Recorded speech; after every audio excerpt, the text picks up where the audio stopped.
Ahmed May, l'agresseur au couteau de la Belle-et-la-Bœuf en décembre 2023, se voit accorder une peine d'emprisonnement de 14 ans pour de multiples chefs d'accusation.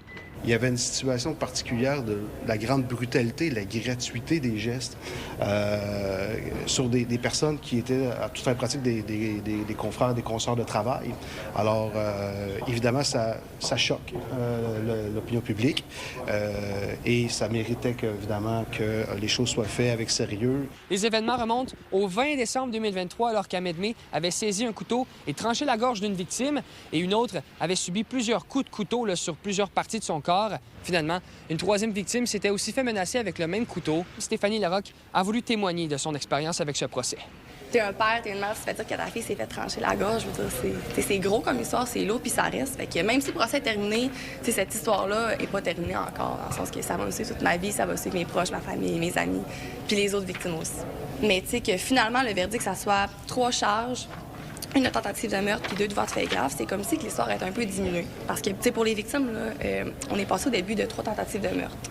Soudainement, l'accusé était prêt à plaider coupable, mais à des chefs d'accusation de voies de faits graves. T'sais, nous, comme justificatif, on se fait dire que c'est le même nombre d'années, parce que souvent, ils ne changeront pas le chiffre, mais ils vont changer le mot. T'sais. Puis pour les victimes, en fait, le nom des charges, ça devient le titre de l'histoire. Ahmed May est emprisonné depuis le 21 décembre 2023. Sur sa peine de 14 ans, il devra en purger 10. Les 2 années qu'il a déjà purgées sont reconnues comme 4 ans. C'est sûr que c'est dur de savoir comment je me sens. Parce qu'il y a plusieurs enjeux, en fait. T'sais, là, on est à 14 ans, c'est ça, 14 ans, 6 mois, mais on a comme une espèce de 4 ans retiré à cause du temps qu'il a fait en prison. Fait que, est-ce que j'aurais voulu qu'il reste plus longtemps en prison? Pas nécessairement, parce que j'ai envie qu'il quitte le pays. C'est qu'évidemment, une fois sa peine terminée, il sera retourné dans son pays d'origine. Compte tenu de la situation qu'il avait, il n'avait pas la citoyenneté canadienne à ce moment-là. Vendredi, plusieurs personnes se sont présentées au procès. Les victimes et leurs familles étaient présentes. Il faut le mentionner, Ahmed May n'a pas vraiment jeté de regard sur eux. À Saguenay, Étienne Ouellette pour Nouveau Info. Politique maintenant, c'est officiel. Jimmy Bouchard sera candidat aux prochaines élections provinciales. L'ex-conseiller municipal de Saguenay va se présenter sous la bannière du Parti québécois dans Jonquière. Il entend mettre la priorité sur l'économie en donnant, entre autres, un nouveau souffle aux entreprises locales. La circonscription était un château fort péquiste avant l'arrivée au pouvoir de la CAQ.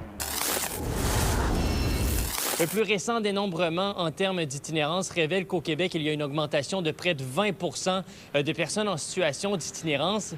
Et la statistique s'élève jusqu'à 50 lorsqu'on s'attarde au cas du Saguenay-Lac-Saint-Jean, une situation que déplore l'Union des municipalités du Québec. Il faut faire preuve de plus de prévisibilité. Moi, ce que j'entends sur le terrain présentement, c'est qu'il y a des organisations qui reçoivent du financement année après année après année, mais ils n'ont pas de prévisibilité pour du long terme, ce qui veut dire qu'il y a des organismes qui sont obligés de mettre à pied des gens le temps que la subvention revienne. Donc, moi, j'invite le gouvernement du Québec rapidement à faire preuve de beaucoup plus de prévisibilité pour nos organisations puis notre milieu. Il faut reconnaître rapidement que c'est un enjeu national. L'itinérance à Saguenay a pris une très grande ampleur en seulement quelques années.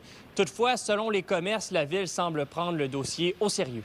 C'est arrivé comme vite dans notre monde de région, mais tu sais, il y en a partout dans les grandes villes, puis je pense que c'est un problème qui est national, là, c'est partout au Canada. Là. Mais ici, je pense que la ville a fait des actions qui fait que ça nous a aidés, mais je pense aussi qu'il y a une portion de la population qui doivent apprendre à les côtoyer puis à vivre avec, malheureusement. Le sujet de l'itinérance reste au cœur des discussions à Saguenay. Le sujet avait d'ailleurs longuement été abordé lors de la campagne électorale en novembre dernier, où Luc Boivin avait mentionné vouloir appliquer un programme adapté pour les personnes en situation d'itinérance. À Saguenay, Louis-Mathieu Courneau pour Nouveau Info. Bonjour, Marc. Ça va? Ça va bien, toi? Ça va super bien. Donc, Rempart VS Saguenay-Chicoutimi, ça commence ce soir. Oui. Comment tu trouves ça, cette rivalité-là? C'est le fun. C'est le fun que ce soit les remparts pour des simples raisons géographiques. Parce que oui, il y a une rivalité entre les Sags et les remparts, mais tu sais, elle n'est pas en même temps la rivalité, là, parce qu'on se le cachera pas. Les Sags sont beaucoup plus hauts que les remparts dans l'échiquier hockey. Les remparts sont encore en reconstruction quand même, mais côté géographique, c'est génial parce que 2 heures de route seulement, moins de déplacements, moins de voyagement, donc plus de repos. C'est parfait pour les séries à ce stade-ci. Sur la glace, Wasson Bullshit 2 contre 1, s'avance dans l'enclave, une fin de tir, 2 fois, tente un tir à la but! Tout le monde a bien joué, puis je vois pas pourquoi ça se changerait encore pour la deuxième ronde face à un adversaire qui, on va se l'avouer, c'est pas les plus coriaces, les remparts de Québec. Là. Puis, tes prédictions? Ben écoute, j'y vais encore en 5 pour les Sags. Parce que les Remparts, vu qu'ils sont pas loin, tu sais, il y a les frères... Bon, il y a un affrontement de frères dans cette série-là, les deux des Ruisseaux. Moi, je pense... Puis Éric Veilleux, là, c'est un coach... Autant qu'il était inexpérimenté, le coach des Moussets, qu'Éric Veilleux des Remparts, c'est un gars qui a de l'expérience, c'est un gars qui a coaché dans le pro, c'est un gars qui a vu neiger. Il va faire un appel à la fierté à son équipe, je suis convaincu. Puis les Remparts ont joué au yo-yo avec le gardien de but. Là, ça s'est stabilisé à ce niveau-là. Ce qu'il faut faire attention, c'est le même classique. D'éviter les blessures, de rester loin du banc des punitions, de jouer sa game disciplinée, de ne pas se faire déranger. Il y a beaucoup de voyages, de partir les Sags qui vont chier, il y a des voyages d'autobus qui sont déjà pleins. Fait qu'ils vont peut-être se sentir même à la maison à Québec. Là. Donc, il y a vraiment rien de négatif là-dedans. Ce n'est que du positif. Là. On le fait à chaque chronique depuis 3 semaines. Les joueurs à surveiller du côté des Remparts. Puis pour les Saguenay-Chicoutimi, est-ce un joueur que tu veux voir en particulier? Moi, les Remparts, il y a Maddox Dagenet que je surveille parce que je suis un fan de hockey avant tout. Puis Maddox Dagenet, c'est un gars qu'on voyait même top 15 pour le prochain repêchage. Donc, est-ce qu'il va maintenir son rang fin première ronde? Est-ce qu'il va remonter avec ces matchs-là? Maddox Dagenet, si vous aimez le hockey, suivez ce gars-là. Il y a peut-être un avenir dans la LNH chez les Remparts. Sinon, chez les Sags, écoute, j'ai le goût de te dire que c'est le groupe défensif que je vais suivre parce qu'ils ont tellement été impressionnants dans le premier tour que j'ai hâte de voir comment est-ce qu'ils vont aller, mais on ne se le cachera pas non plus. C'est pas l'armée rouge, l'autre bord. Là. Jouez votre game, ça va bien aller. Ça va vraiment pas bien aller, bien aller. Oui, peut-être tu vas voir ça de près. Tu es au match ce soir. Oui. Fait qu'on risque de s'en reparler. On va suivre ça de près, cette deuxième ronde. Avec plaisir. Merci. Salut. C'est un gars qui est dans notre paysage culturel depuis des années et il est de passage dans la région. 3e one-man show pour François Bellefeuille. On va lui jaser. François Bellefeuille, bonjour. Bonjour. Bienvenue dans le royaume Saguenay. Oh, oui. C'est bien dit, c'est bien dit. C'est le fun d'être ici. C'est un royaume. Mais c'est-tu vrai que c'est le fun, ça? On a comme cette réputation-là d'être un bon public. Vous êtes un bon public et les gens sont très sympathiques au Saguenay. Ils sont contents d'être là, contents d'être en vie, je pense. Je sais pas, mais les gens sont de bonne humeur ici, le sourire aux lèvres. Ça fait vraiment... on le remarque tout de suite, là. Les gens sont très sympathiques. Est-ce que t'étais bon, ce cas? Sauvage. Je me rappelle, moi, t'étais crissement pas bon. Le nouveau spectacle de François Bellefeuille. Ma mère, elle faisait 40 ans qu'elle gardait ça en dedans. Elle le dos courbé de même. Ben, après avoir dit ça, elle redevient droite. Les critiques sont unanimes. Il m'adore! Billet. C'est quoi ton mode de vie quand tu fais de la tournée? Est-ce que t'es de type bar? Pas du tout. Des fois, on fait des escape rooms. Ah oui? N'avez-vous au Saguenay? On en a. On en a des très bons. Attention, parce que nous autres, on en fait un peu partout au Québec, là. On est wise. On en a. En fait, c'est pas vrai. Une fois, ils l'ont appelé, mais t'as cassé la jambe en éducation physique. Ma mère a répondu, elle dit, j'ai-tu de l'air d'une ambulance par raccrocher?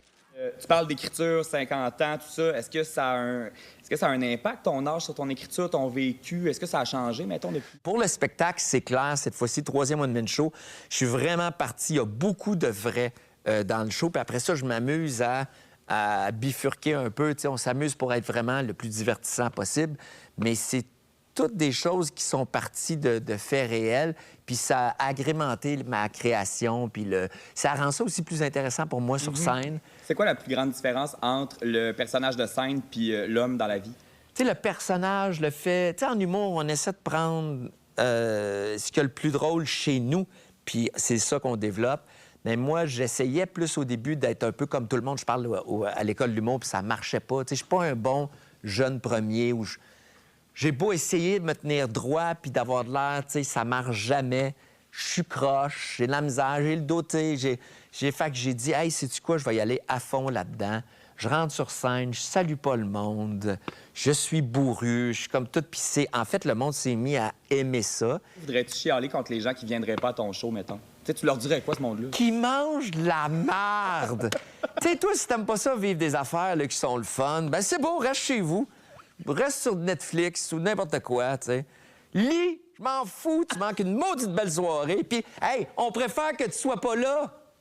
Maudite face plate. Bon, ça c'est fait. Hey, merci, puis bon spectacle, puis bon passage chez nous. François Bellefeuille est ce soir à Dolbeau-Mistassini. Le spectacle est complet, mais il va revenir un peu plus tard cette année, donc vous pouvez vous procurer vos billets. Sinon, Fuseau, Michel Barrette, on a Noir Silence dans la région, le Salon Expo Nature aussi. Il y a plein de choses à faire en fin de semaine. À Saguenay, Jean-Michel Côté pour Nouveau Info. Pour toutes vos nouvelles, nos chroniques et des vidéos, consultez le site nouveau.info.